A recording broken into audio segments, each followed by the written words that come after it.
Christmas is around the corner, and this is the perfect time to gift yourself with your first set of scuba gear. And what diver doesn't like scuba gear? The more, the better. And in this video, I'm going to share with you what I think should be the first 5 gears a new scuba diver should have. But stick with me until the end when I give you a bonus gear I think every diver should have. So without further ado, let's dive into it.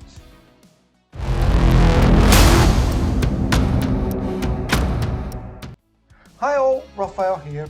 I'm scuba diving instructor, underwater photographer and videographer, and I am excited to bring you today a list of the top 5 first buyer gear a new diver should have, or find it under the Christmas tree. But before I start, here a disclaimer. It's okay for you not to have a full set of scuba gear when you're starting. No one expects it from you. Buy the gear you are sure is the correct for you and the dives you plan to do. Also, don't forget the quality. Make sure you buy a good quality product so it will last you a long time. Otherwise, you will need to buy a replacement soon. Now, with the disclaimer out of the way, let's start. And for number 1, it's mask and snorkel. This is the most personal equipment. If the mask does not fit, keeps leaking, fogging, or is not comfortable, it will, what would be a good dive, become a nightmare dive. And snorkel? Well, many people don't use snorkels while diving. I don't use one because I dive with side mount, but I always have one with me, and if I'm not diving, I'm just snorkeling, well, it's there for me as well. And then in this case, I can enjoy the surface water. And for number 2, dive computer.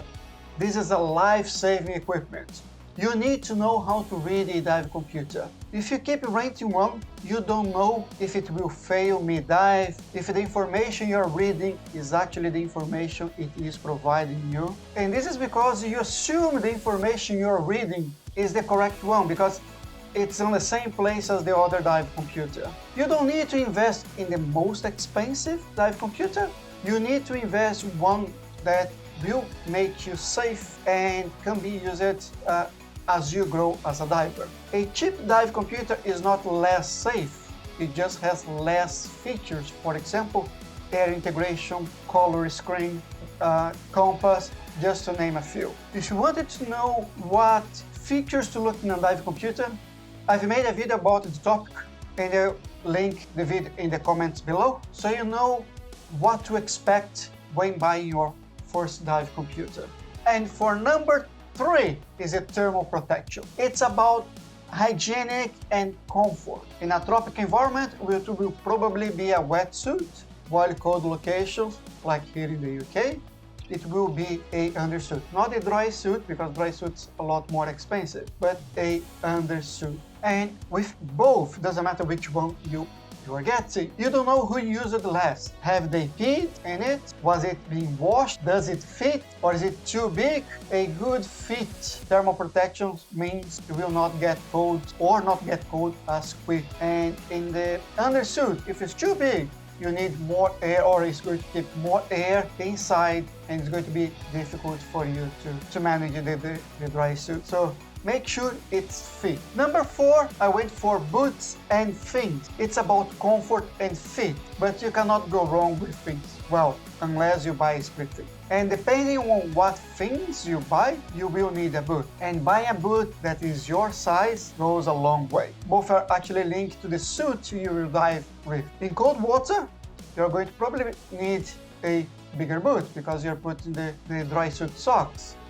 While in tropical weather, you probably will not have anything on your feet, just the boots directly, because you are diving in a wetsuit. And the number 5, or the last, is the regulator. This is a life-saving equipment. You want to invest as much as possible in this one. Some regulators are designed for cold water, while others for warm water. So cold water is below 10 degrees. So when you choose your regulator, choose for where you want to dive. If you want to dive in a cold water, buy a cold regulator. If it's just warm water, you can use a warm regulator. But this is essential. Here in Europe, they are very strict, and there is no bad regulator anymore.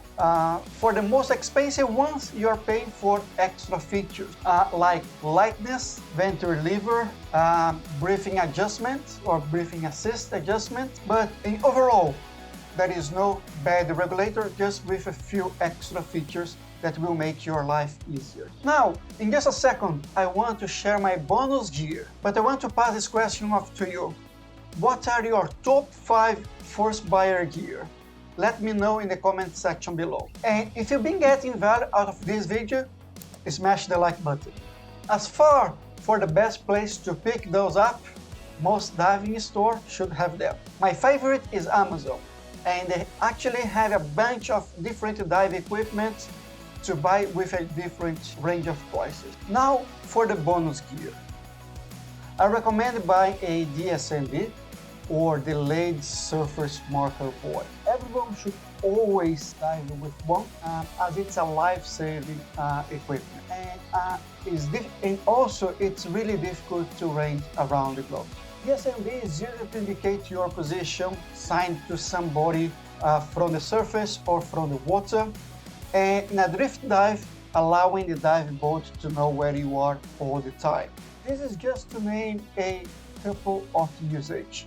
In a situation where no one knows where you are, you can actually use a DSMB to show where you are. This is a critical piece of gear that many divers actually don't know even how to use or own one. So thanks again for checking out this video. Smash like if you got value, and I hope to see you in the next one.